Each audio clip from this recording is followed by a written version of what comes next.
Just the other day, there was a video that hit the internet of a resurrection occurring at a Christian meetup in South Africa, I believe it was. There's a dude laying in a coffin. There's tons of people standing around. It's all on film and everything else. And the pastor's sitting over there praying him.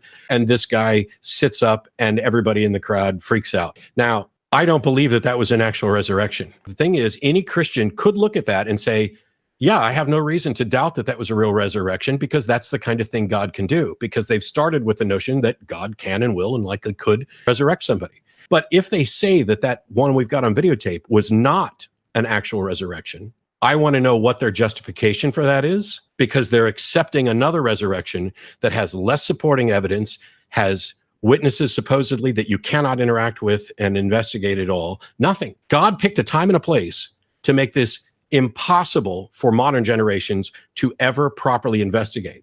This isn't just an absence of evidence for the case. It is evidence against. God would have to be boneheadedly stupid to have the single most important thing that he would ever have happen in such a way where it could not be reliably attested to, that you would only have anonymous authors of gospels that are copies of translations of copies with no originals reporting of verbal history. And yes, we're talking, for the earliest ones, a couple of decades after the fact, but that's still a problem.